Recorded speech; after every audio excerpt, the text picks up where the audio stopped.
세상에 떠도는 기묘한 괴담들. 첫 번째 이야기. 제주도에 여행을 갔다가 실제로 겪었던 실화괴담. 내가 졸업을 하고 취직을 하게 된 사이의 얘기거든. 시간이 좀 있겠다 싶어서 이모랑도 서울과 수원이지만 자주 못 뵈서 난 이모를 모시고 처음으로 여행을 하기로 마음먹고 갈 여행지를 고르고 골랐어. 최우선 고려 대상은 이모의 젖을 체력이었어. 명산대찰은 이모도 좋아하고 나도 좋아하지만 산에 기도만 하러 갔다 오시면 반쯤 좀비가 되어 오시는 분이라 산은 못 모시고 가겠더라고. 그리고 온천 모시고 가자니 내가 너무 낯간지러웠어. 20대 중반인데 온천 여행이라니. 그래서 고르고 고른 게 제주 여행이었어. 귀신 따위야 이모 계시는데 부적 들고 갈 필요도 없으니 고려 대상도 안 되었지. 그런데 이모도 진땀 흘릴 영적인 존재에게 우리 둘이 제대로 갈굼당하고 오게 될 줄이야. 이모를 배에 태워서 제주도 가는 건 애초 불가능이었지. 그랬다간 배 내릴 때 장애차 불러야 할 거야. 그래서 난 왕복 비행기 편을 예약했어. 멀미야 좀 하시겠지만 어차피 제주도까지 40분이면 가니까 눈 깜빡할 새거든. 그 다음 렌트카 받아 호텔로 모시면 끝이잖아. 내 계획은 완벽했지. 사람의 일로서는 말이야. 그렇게 제주로 가는 비행기에 몸을 실었어. 근데 이모가 반항을 하는 거야. 비행기에 탔는데 이모가 너무 불안해하면서 그냥 내리자고 하는 거야. 비행기는 곧 들라고 하지. 진짜 돌겠더라. 그리고 비행기가 이륙했어. 처음엔 완강하던 이모였는데 다행히 비행기가 이륙하면서 좀 진정이 되시더라고. 그리고 오렌지 주스 한 잔 주는 시간이 지나고 어느덧 비행기는 제주에 착륙 준비를 했어. 그런데 이모가 내 손을 꽉 쥐시더라고. 골골대는 노인네가 아기 힘이 얼마나 세시던지. 다행히 비행기는 제주에 착륙하고 이모는 내리는 와중에도 내 옆에 꼭 붙어 계셨어. 그 모습은 내가 평생 본 적이 없는 이모의 약한 모습이었어. 우리 이모도 여자구나라고 느꼈었지. 그리고는 난 렌트카 키를 받아 이모를 모시고 호텔로 갔거든. 그런데 내 옆에 탄 이모가 평소의 이모가 아닌 거야. 계속 머리가 아프시다는 거야. 우리 이모는 평생 그렇게 살아서 참는 데 도사였거든. 난 이모가 그렇게 괴로워하는 걸 본 적이 없었어. 간신히 호텔에 가서 이모를 재웠어. 평생 처음으로 애기 같은 모습을 봤어. 이모가 날 꼭 잡으시며 어디 가지 말고 옆에 있으라는 거야. 천하의 춘천 이모가 말이야. 이모 옆에 붙어 있었지만 솔직히 무서웠어. 갑자기 우리 이모가 떠는 거야. 내가 믿을 건 이모뿐인데 나는 어쩌지 싶었어. 이모가 어디 가지 말고 옆에 있으라 해서 주무실 때까지 계속 손잡고 있었어. 간신히 이모님이 잠드신 걸 확인하고는 이불을 잘 덮어드리고 난 목욕을 하러 갔어. 그렇게 샤워를 하는데 갑자기 호텔 객실이 통째로 흔들리는 느낌을 받았어. 난 너무 놀라서 고추 딸랑딸랑 거리면서 뛰어나왔거든. 그런데 방은 아무 이상이 없더라고. 이모도 그 상태 그대로 주무시고 계시고 혹시 지진인가 해서 창밖을 열어봤어. 만약 그게 지진이었으면 사람들이 뛰쳐나오고 난리가 났을 텐데 아무런 변화가 없었어. 다들 자는지 호텔 주위가 너무 고요하더라고. 뭐지? 이건 나의 감각이 잘못되었다고 생각할 수밖에 없었어. 이모도 고요하게 주무시고 계셨어. 그래서 물기를 닦고 옷을 입고는 이모가 주무시는 침대 밑에 누웠어. 원래 이모랑 같이 자려고 더블 침대로 예약을 하긴 했는데 내가 침대에 올라가면 오랜만에 곤히 주무시는 이모가 깰 것 같았거든. 그렇게 제주도에서의 첫날이 지났어. 아침에 일어나서 아침을 가장 늦게 먹을 수 있는 시간에 이모를 깨웠어. 늦잠은 평생 잔 적이 없는 양반인데 이모는 너무 피곤해 하시는 거야. 아침을 먹는 둥 마는 둥 하시는 이모가 너무 안 되어 보이더라. 난 잠은 늦게 잤지만 오랜만에 먹는 조식 만찬에 벌써 몇 접시째 먹으며 이모 어제 잠도 잘 주무시던데 왜 이렇게 식사를 못 하시냐며 이모에게 물었어. 이모는 어두운 표정으로 그러시는 거야. 우리 그냥 오늘 가면 안 돼. 여기 너무 무섭고 불안하다. 난 많이 아쉬웠지만 그 여행은 이모를 위해 온 거였어. 평생 제주도 한 번 못 가본 이모에게 제주도 구경시켜드리고 싶어서 말야. 그런데 이모가 싫어하시면 의미가 없잖아. 그래서 그러자고 했어.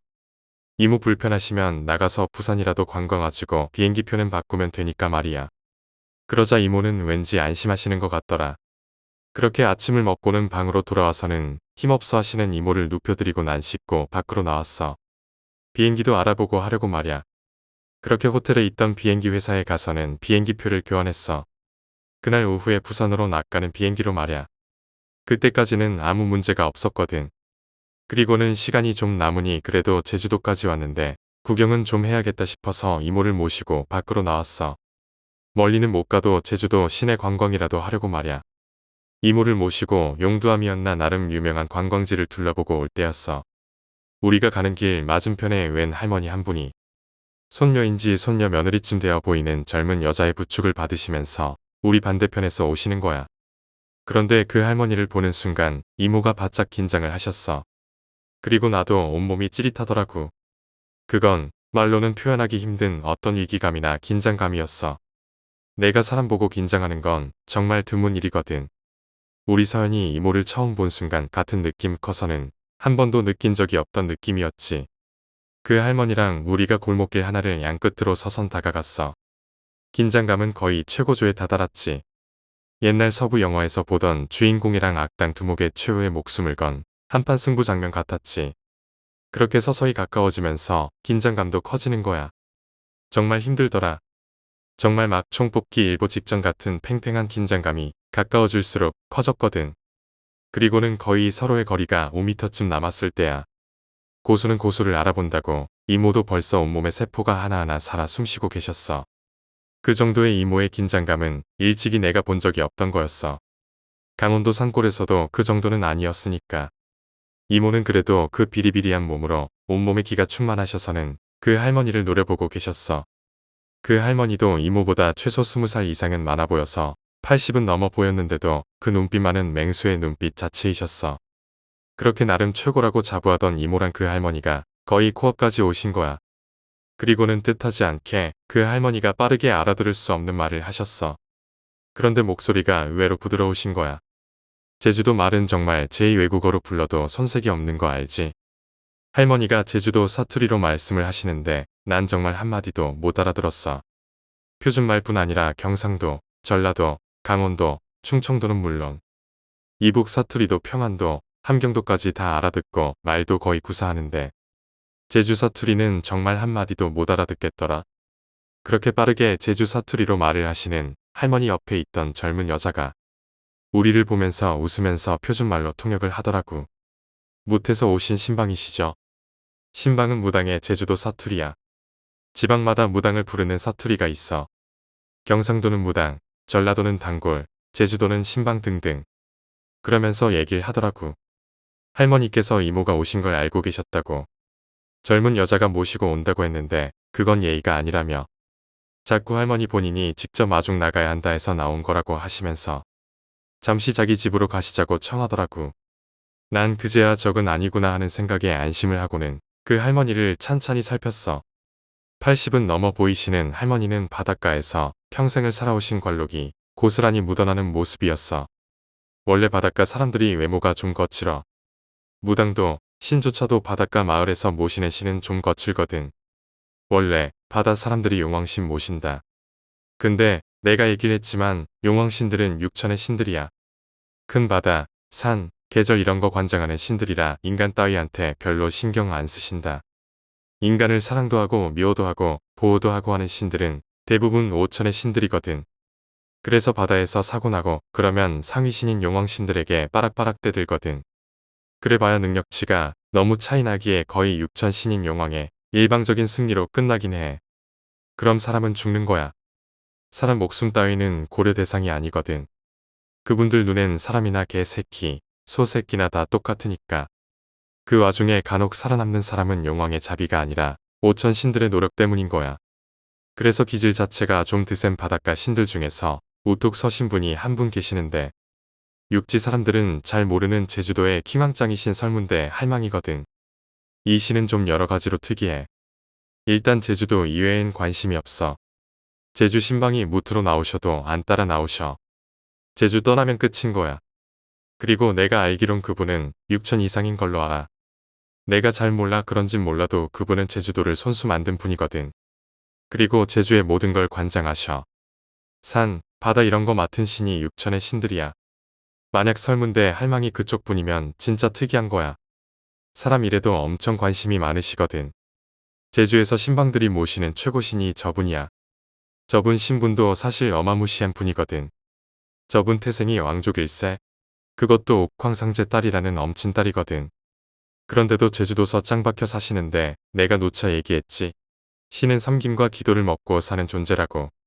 제주 사람들이 다 저분한테 기도드리니 뭐 배가 터지시겠지. 힘도 엄청 세고 상이 신답지 않게 거칠고 급하셔서 수틀리면 다 보내버리는 그런 신이야. 제주도 사람들에게만 잘해주시는 편에 심한 분이시지. 예전 일제시대 때 제주도의 일본 잡것들이 일본 귀신 데려다가 신사도 많이 짓고 병신짓을 많이 했어. 특히 제주도는 그 지리적인 이점이나 전략적인 방어 요건상 일본서 진짜 공 많이 들였던 땅이거든. 내가 알기론 그때 설문대 할망이 열받아서 일본 놈들이나 신사 관계자들 많이 죽어나갔어. 그리고 좀 많이 배타적이야. 특히 육지서 오는 신은 많이 싫어하셔. 지금도 제주에서는 제주 토속신들 말고는 육지서 건너오는 무당인 모시는 신은 힘을 못 써. 4천이던 5천이던. 우린 그렇게 그 신방네 집에 갔어. 그 손녀처럼 보이시던 분은 신방 할머니 제자였어. 그분 모시고 살면서 그분의 몸든 것을 전수받던 중이었지. 그리고는 이모께 죄송하다고 할망이 워낙 성격이 한성깔 하시는 바람에 육지서 큰 신 모시는 이모가 너무 마땅치 않으셨나 보다고 하시는 거야. 피라미 같으면 신경도 안 쓰셨을 건데 이모도 그제서야 얘기를 하셨어. 하루 종일 불안했다고. 누가 따라다니면서 감시하더라고 하시면서 말야. 어제 꿈엔 눈을 못 뜨시겠더래. 꿈속에서 웬 할머니가 나오셔서는 인연이 여기가 어딘 줄 알고 왔냐. 네가 죽어서 육지로 실려나가고 싶은 게냐. 하시며 언성을 높이시더래. 이모네 할배는 어디가 숨었는지 코빼기도 안 보이고 그래서 너무 무섭더라고. 그 신방 할머니가 얘길 통역으로 들으시더니 손을 꼭 잡으시고 웃으면서 얘기하셨어. 걱정 말라고 더 이상은 그런 일 없을 거니 잘 계시다 가시라고. 그날 밤이 늦도록 대화가 이어졌어.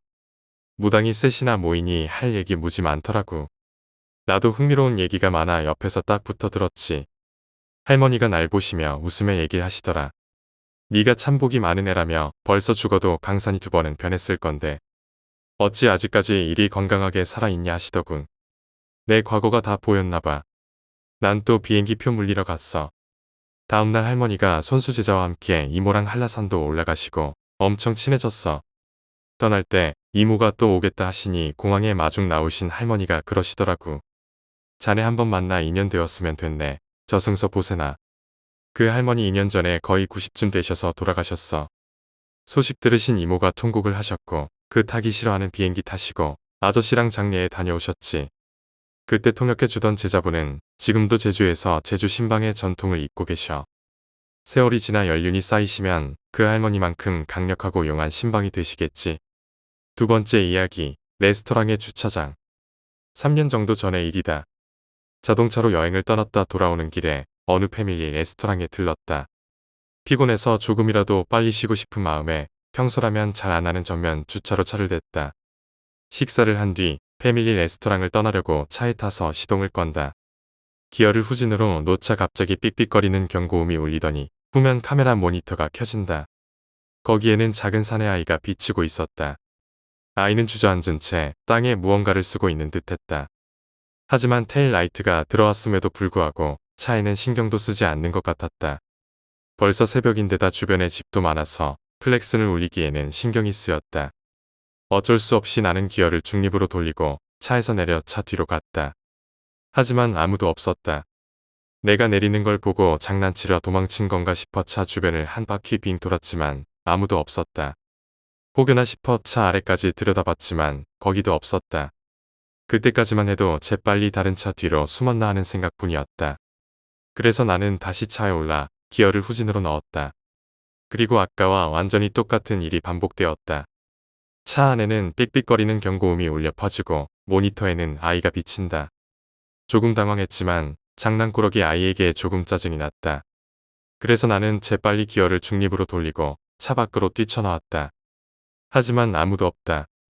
그제야 나는 그 아이가 혹시 인간이 아닌 게 아닐까 의심하기 시작했다. 잘 생각해보면 이런 새벽에 부모도 안 보이는데 저런 꼬마 아이가 패밀리 레스토랑 주차장에 있는 것도 기이하다. 결국 레스토랑 직원에게 차 밖에서 뒤를 좀 봐달라고 부탁하고 기어를 후진으로 넣었다. 다시 경고음이 울리고 아이의 모습이 비친다. 하지만 직원은 아무것도 없으니까 후진하라고 소리를 친다. 한동안 망설이다가 나는 큰맘 먹고 후진을 시작했다. 차마 모니터를 보고 있을 자신이 없어서 차가 지나간 순간 그 아이가 어떻게 되었는지는 나도 모른다. 하지만 차는 아무런 문제 없이 그 아이가 있던 곳을 지나 주차장을 빠져나올 수 있었다. 주차장을 뒤로 하면서 나는 왠지 신경이 쓰여 백미러를 보았다. 거기에는 아까랑 똑같이 바닥에 무언가를 쓰고 있는 남자아이의 모습이 보였다. 혹여나 그 아이가 나를 바라보는 게 아닐까 두려워 서둘러 시선을 피한 후 나는 급히 집으로 돌아왔다. 어째서 그런 일이 있었는지는 지금도 모르고 딱히 알고 싶지도 않다. 하지만 주차장에서 사망사고가 일어났다는 뉴스를 보면 혹시 그 아이도 그래서 그런 게 아닐까 하는 생각은 가끔 든다. 세 번째 이야기, 혼잣말. 대학에 다닐 무렵 이야기다. 당시 나는 집에서 대학까지 먼 거리를 통학하며 다니고 있었다. 그래서 학교 근처에서 자취를 하는 친구 녀석 방에 뻔질나게 드나들며 묵곤 했다. 방 주인인 친구 녀석도 사람이 워낙 좋아서 방은 더러웠지만 늘 즐거웠다. 다만 아래층 사는 사람이 영 별로였다. 한밤중이 되면 꼭 혼잣말을 해대는 것이었다. 아래층에서 중얼거리는 게 위층까지 들릴 정도니 꽤 큰 목소리일 것이다. 무슨 소리를 하는 건지는 도무지 알아먹을 수가 없지만 왠지 모르게 뭔가 불평을 하는 건지 화가 난 듯 영 좋게는 들리지 않는 목소리였다. 하지만 우리도 가끔씩 방에 모여 술을 먹으며 시끄럽게 떠들 때도 있으니 딱히 불평할 처지는 아니었다. 어느 날 평소처럼 그 녀석의 집에서 술을 퍼마시고 있는데 한 친구가 여자친구랑 함께 나타났다. 당연히 우리는 신이 나서 술을 더 꺼냈지만 여자 쪽이 영 분위기가 안 좋다. 남자친구 뒤에 숨는 것처럼 앉아서 빨리 돌아가자는 말만 반복하고 있었다. 하지만 그 친구는 차를 타고 온 것이었기에 차마 음주운전을 할 수는 없어서 그대로 하루 묵고 가게 되었다. 그렇게 다들 골아떨어졌다. 새벽 4시 무렵이었을 것이다. 문득 눈이 떠져서 주변을 봤더니 친구놈들은 다들 술에 뻗어 있었다. 아래층에서는 변함없이 중얼중얼 혼잣말이 들려온다. 나는 배가 좀 고파서 술도 깰 겸 근처 편의점을 찾아 나섰다. 아파트 주차장을 지나가려는데 친구의 차 안에 친구 여자친구가 타 있었다. 깨어있는 것 같아 나는 창문을 똑똑 두드렸다. 왜 이런 데 있어? 잠이 안 와. 저런 곳에 어떻게 있으라는 거야. 남자 혼자 사는 방이니까 좀 더러워도 어쩔 수 없지 뭘. 하지만 그녀는 그게 아니라며 고개를 저었다. 그럼 그 혼잣말 소리가 거슬리는 걸까 싶었다. 그 소리 때문에 그래. 진짜 거슬리지, 그거. 아무렇지도 않게 그렇게 말했는데 정작 그녀는 몹시 놀란 모습이었다. 너, 그 소리가 들리는 거야. 그런데도 그 방에 있을 수 있다고. 솔직히 무슨 소리를 하는 건지 몰랐다. 그런데 문득 뒤를 돌아보니 친구네 방 아래층은 불이 꺼진 채였다. 어둠 속에서 혼잣말을 반복하는 아저씨라니. 상상해보니 등골이 오싹해졌다. 그 후 그녀의 말이 마음에 걸려서 나는 방 주인인 친구나 그 방에 놀러왔던 친구들에게 혼잣말에 관해 물어봤다. 하지만 아무도 그 혼잣말을 들었다는 사람이 없었다. 게다가 그 여자친구가 영감이 강한 사람이라는 이야기를 들어 나는 왠지 무서워지기 시작했다. 그 무렵 집 근처에서 아르바이트를 하게 돼서 그 친구네 집에 가는 일도 적어졌다. 그렇게 몇 개월이 지나 두려움도 옅어질 무렵 나는 친구네 집에서 술을 마시게 되었다. 오랜만에 친구들과 함께 술을 마시니 무척 즐거워 나는 과음하고 말았다. 새벽 3시를 넘어가니 정신이 가물가물해져 슬슬 다들 잠을 청하기로 했다. 하지만 그 무렵 하던 아르바이트가 새벽 시간대였기에 쉬기는 돌았지만 영잠이 오질 않았다.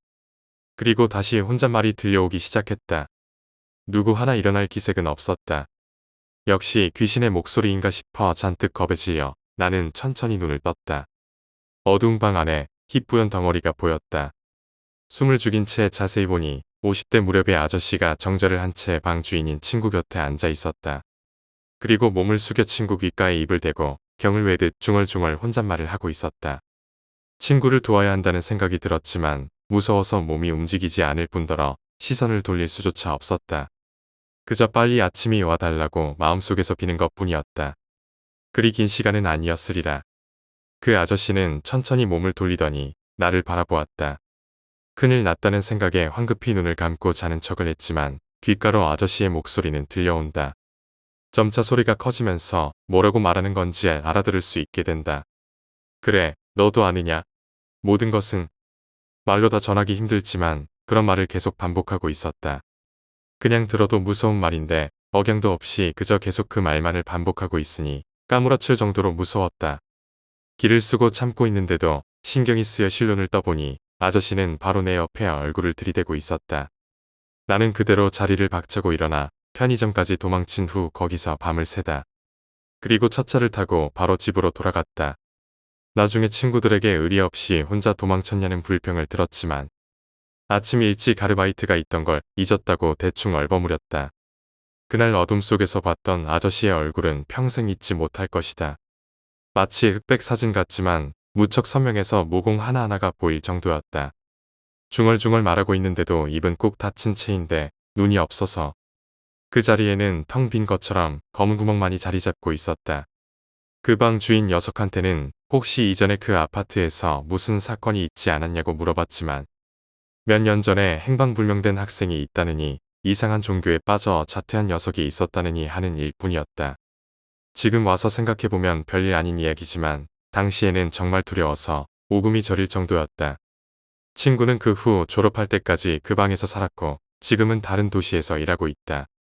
나는 아직도 이 동네에 살지만 친구네 방이 있던 아파트 쪽으로는 발도 들여놓지 않고 있다. 네 번째 이야기, 신발. 제가 국민학교 4학년 때쯤에 겪은 일입니다. 90년대 초반 대부분의 애들처럼 저도 태권도 학원과 속셈 학원을 다니고 있었습니다. 그날도 태권도 학원이 끝나고 바로 속셈 학원을 갔지요. 가정집을 학원으로 운영하고 있어서 신발을 벗고 수업을 받아야 하는 곳이었는데 집에 가려고 보니 제 신발이 없어진 겁니다. 메이커도 아닌 낡은 시장표 운동화인데 현관과 신발장을 아무리 찾아도 없더라고요. 훔쳐간 놈이 완전 범죄를 꿈꿨는지 도둑놈 신발도 없었고요. 원장 선생님한테 집에 가야 하는데 신발이 없어졌다고 하니 집에 남는 신발을 줄 테니 신고 가라고 하더군요. 원장쌤이 준 신발은 핑크색 털실내화였습니다. 겨울에 학교에서 신던 털실내화. 그것도 핑크라니. 선생님이 남는 게 이것뿐이니 이거라도 신고 가라고 하더라고요. 흰 태권도 도복에 촌스러운 핑크색 털실내화. 어린 나이에도 창피함에 학원을 나온 저는 누가 볼까 집까지 전력 질주로 달려갔습니다. 집으로 가는 길엔 넓은 골목이 하나 있었는데 그 골목의 중간 지점을 달리던 도중 어떤 아저씨가 꼬마야 하고 절 부르더군요. 바쁜 와중에도 예의 바른 저는 네 라고 대답하고 아저씨한테 다가갔습니다. 아저씨가 무섭게 생겼으면 안 갔겠지만 정말 인상도 좋고 그냥 동네 친근한 아저씨처럼 생겼었어요. 아저씨는 이리 오라는 손짓을 멈추고 제게 말했습니다. 꼬마야 신기한 병아리 가져가지 않을래? 라고 했고 저는 신발 때문에 창피해서 빨리 가려고 했는데 병아리라는 말을 듣는 순간 이게 웬 떡이냐 생각했습니다. 그토록 기르고 싶었던 병아리를 공짜로 준다니. 그것도 신기한 병아리라니. 레어 병아리를 키우고 싶었던 저는 고개를 세차게 끄덕이며 가지고 싶다고 했죠. 아저씨는 씩 웃으며 병아리가 다른 데 있는데 아저씨랑 거기까지 같이 가서 가지고 가야 한다고 말했습니다. 아저씨 거기가 어딘데요? 멀어요. 저 지금 빨리 가봐야 되는데요 라고 말하니 골목 안에 있는 다른 길을 가리키더니 저쪽으로 들어가면 아저씨가 사는 집이 있는데 거기 있으니 같이 가자고 했습니다. 핑크색 털실내화가 창피했던 저는 그쪽으로 가면 다른 사람이 신발을 볼까봐 아저씨가 가지고 오면 안 돼요. 여기서 기다릴게요 라고 말하니 아저씨는 같이 가지 않으면 줄 수 없다고 하며 같이 가야 한다고 하더군요. 갈까 말까 고민하던 차에 골목 입구로 사람들이 들어오는 게 눈에 보였습니다. 핑크색 실내화를 보고 사람들이 웃겠다는 생각에 아저씨 됐어요. 저 빨리 가봐야 해요 하고 뒤도 안 보고 집까지 냅다 달렸습니다. 집에 와서 부모님한테 병아리를 얻어올 뻔했다고 말하니 등짝 스매시를 날리시며 모르는 사람 따라가면 안 된다고 절 혼내셨습니다. 그 당시에 어린이 유괴가 많았던지라 많이 혼났죠. 가끔씩 생각하는데 그때 제 신발이 안 없어졌더라면 닫은 신발이 핑크색 털실내화가 아니었다면 어찌 되었을지 궁금하네요. 정말 신기한 병아리를 받았을지 아니면 어딘가 팔려가거나 죽었을지. 다섯 번째 이야기, 미닫이 문. 초등학교 고학년 무렵에 있었던 일이다. 당시 내 방은 다다미가 깔리고 문풍지 바른 미닫이 문이 있는 일본식 방으로 이불을 깔고 잤었다. 어느 날 밤 열이 심하게 올라 방에 들어 누워 있던 나는 문득 한밤중에 깨어났다. 하루 종일 열 때문에 자고 있었으니 한밤중에 깨어난 것도 무리는 아니었다. 당연히 불은 다 꺼져 있고 미닫이 문도 닫혀 있으니 방 안은 칠흑 같았다. 하지만 어두운 와중에서도 눈이 조금씩 익숙해져 가면서 방 앞 모습이 눈에 들어온다. 그런 상태로 멍하니 미닫이 문을 바라보고 있었다. 그런데 왠지 모르게 방 앞 모습이 이상하다는 생각이 들었다. 매일 보고 살고 있는 내 방인데도 어딘가 위화감이 느껴진다. 그리고 눈치챘다. 내 방 미닫이 문에는 내가 손가락으로 장난삼아 문풍지를 뚫은 구멍이 몇 곳 있었다. 그런데 어째서인지 그게 평소보다 훨씬 많게 느껴졌던 것이다. 이상하네. 원래 이렇게 구멍이 많았나. 열은 여전히 높은 채 막 일어나 멍한 머리로 나는 그렇게 생각하고 구멍의 숫자를 세기 시작했다. 분명히 평소 뚫려 있던 구멍보다 많다. 3개 정도 있었을 구멍이 7개로 늘어나 있었다. 역시 이상하다 싶어 다시금 세고 있는데 부욱하고 문풍지가 찢어지며 구멍이 뚫렸다. 순간 얼어붙고 말았다. 미닫이 문 바깥쪽은 유리창이다. 그리고 내가 열에 시달린 탓에 당연히 유리창은 완전히 닫혀 있었다. 밖에서 누군가 구멍을 뚫을 수 있을 리가 없었다. 혼란스러운 와중에 뭘 어쩌지도 못하고 미닫이 문을 보고 있자 또 부욱하고 다른 곳에 구멍이 뚫린다. 무서워서 일어나려 했지만 고열 때문에 몸이 나른한 건지 생각대로 움직일 수가 없었다. 더 이상 문 쪽을 보고 싶지 않지만 그렇다고 등을 보이는 것도 두려웠다. 어떻게 해야 하나 고민하고 있는데 갑자기 찌익 하고 찢어지는 소리가 나더니 구멍이 5개나 나버렸다. 마치 누군가 5손가락을 펴서 그대로 문풍지를 찢어버린 것처럼. 그리고 5곳에 구멍이 점점 아래로 내려오기 시작했다. 밀어넣은 5손가락으로 문풍지를 찢어버리는 것처럼. 그런 식으로 내려오다 보면 으레 그렇듯 중간에 삐뚤거리게 찢어지며 미닫이 문은 볼품 없어져 간다. 나는 겁에 질려 반쯤 울고 있었지만 그럼에도 미닫이 문에서 눈을 돌릴 수가 없었다. 그리고 문풍지가 찢어져 생긴 큰 틈 사이로 새까맣고 긴 머리카락이 방 안으로 흘러들어왔다. 이제 귀신이라고밖에는 생각할 수 없었다. 머리카락은 자꾸자꾸 방 안으로 들어와 어느새 방바닥이 새까맣게 변할 정도였다. 거기서 나는 의식을 잃었다. 정신을 차리니 이미 아침이었다. 무사히 아침을 맞을 수 있음에 안도하며 나는 어젯밤 일이 떠올라 미닫이 문을 바라봤다. 문은 구멍 없이 멀쩡했다. 나는 일단 안심했지만 또 위화감을 느꼈다. 기묘하게도 미닫이 문이 문풍지는 구멍 하나 없이 깨끗했다. 평소 내가 직접 뚫었던 구멍마저 사라지고 완전히 종이를 새로 바른 것 같은 모양이었다. 이상하다 싶어 종이를 잘 살펴봤지만 오래전에 붙여 색이 누런 종이었다. 하지만 구멍만은 완전히 메워져 있었다. 문을 열고 난 후 나는 다시금 소름 끼치는 것을 발견했다. 문 밖 닫혀있는 유리창에 손자국 2개와 긴 머리카락 10개가량이 붙어 있었다.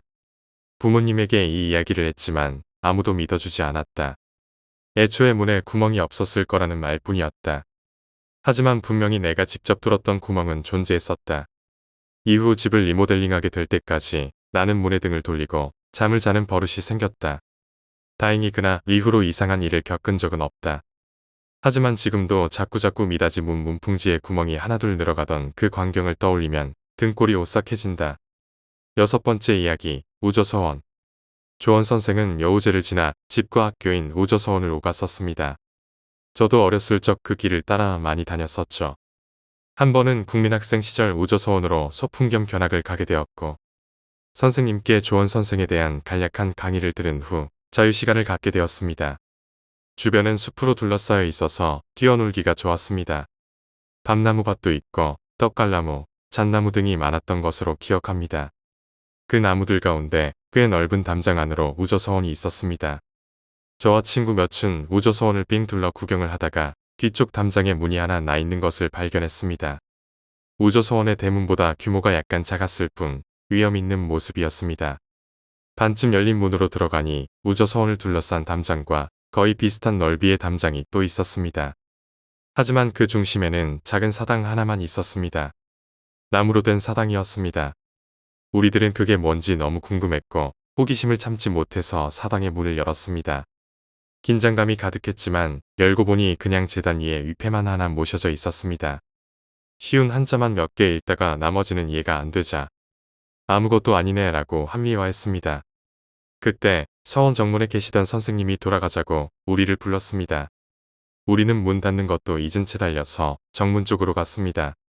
저는 사당을 등지고 달리기 시작했을 때 뭔가 오싹함을 느꼈습니다. 그래서 뒤도 안 돌아보고 우저서원을 빠져나갔습니다.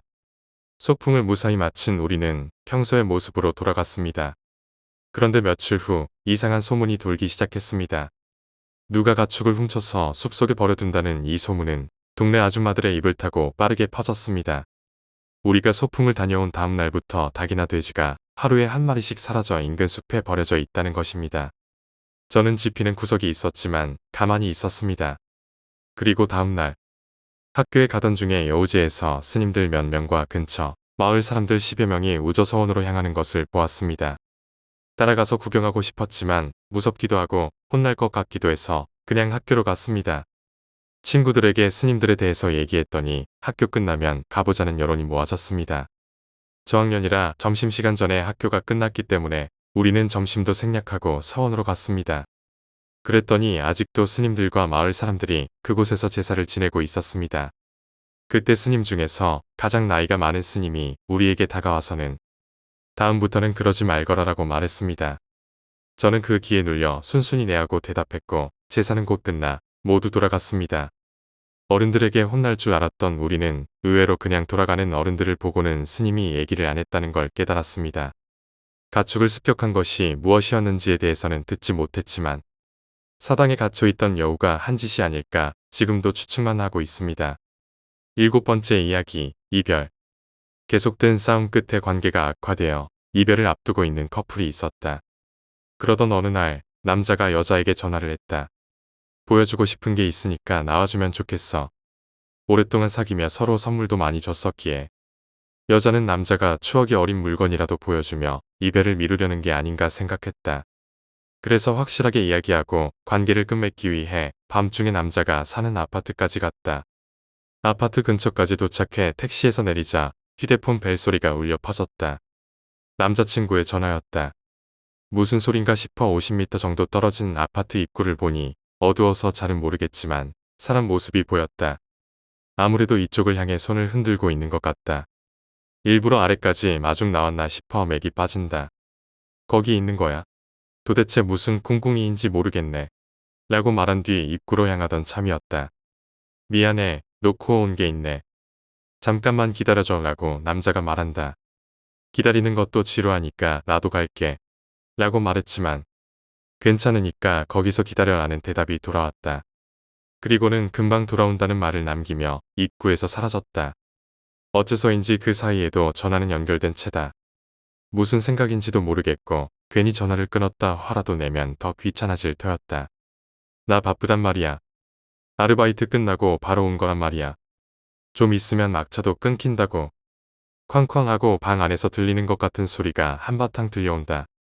곧이어 엘리베이터가 도착하는 땡하는 소리가 들려서 드디어 왔구나 싶었다. 무거운 문을 여는 것 같은 소리가 휴대폰에서 들려왔기에 입구 쪽을 바라봤지만 남자의 모습은 보이지 않았다. 뒷문 쪽으로 오는 걸까?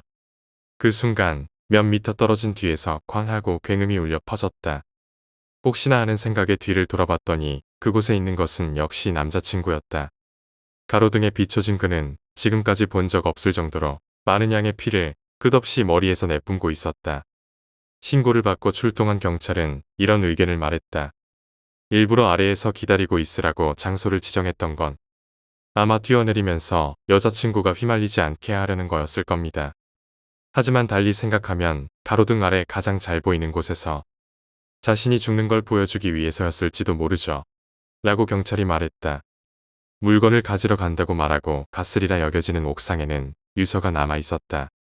세상에 미련은 전혀 없으며 그저 자신이 얼마나 여자친구를 사랑했는지만이 끝없이 적혀 있었다고 한다. 그 이후로 여자는 정신적 충격이 너무 커서 일도 그만두고 현재까지 홀로 지내고 있다. 휴대폰도 그 이후 사용한 적이 없다고 한다. 그때 콘크리트에 떨어져 전화기가 박살나던 그 소리가 다시 귓가에 울려 퍼지는 건 아닐까. 그렇게 생각하면 도저히 전화기를 귓가에 가져갈 수가 없다는 것이다. 8번째 이야기, 지하실의 소리. 어릴 적 살던 집은 오래된 저택이었다. 크고 낡았지만 부모님이 할아버지로부터 물려받아 관리하며 살았다. 집에는 여러 개의 방과 좁은 복도, 그리고 어두운 지하실이 있었다. 지하실은 거의 쓰지 않았고 부모님은 내가 지하실에 가지 못하게 늘 신신당부하셨다. 어느 날 비가 많이 오는 날이었다. 천둥 번개가 치고 바람이 세차게 불던 그날 집안에서 유난히 이상한 소리가 들렸다. 나는 그 소리가 지하실에서 나는 것을 알 수 있었다.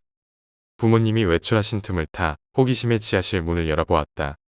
지하실은 생각보다 더 어두웠고 습기가 가득했다. 나는 조심스럽게 계단을 내려갔다. 어두운 지하실 한 구석에서 어떤 울음소리가 들렸다. 두려움을 무릅쓰고 소리가 나는 방향으로 다가갔다. 그곳에는 낡은 상자들이 쌓여 있었고 그 뒤에서 무언가가 움직이는 게 보였다. 가까이 다가가자 그곳엔 작은 고양이가 있었다. 고양이는 젖은 몸으로 떨고 있었다. 나는 고양이를 안아들고 집으로 돌아와 따뜻한 물로 씻기고 먹이를 주었다. 그 후로 그 고양이는 우리 가족의 일원이 되었다. 지하실의 소리는 그것으로 끝난 줄 알았다. 하지만 그날 이후로도 지하실에서는 가끔 이상한 소리가 들려왔다. 부모님은 그저 오래된 집이라서 그렇다고 하셨지만 나는 왠지 모르게 그 소리가 계속 마음에 걸렸다. 몇 년 후 우리는 그 집을 떠나 다른 곳으로 이사 갔다. 새 집은 밝고 따뜻했지만 나는 가끔 그 오래된 집과 지하실을 떠올리곤 했다. 그 지하실의 소리와 그 고양이는 내 어린 시절의 한 부분으로 남아있다.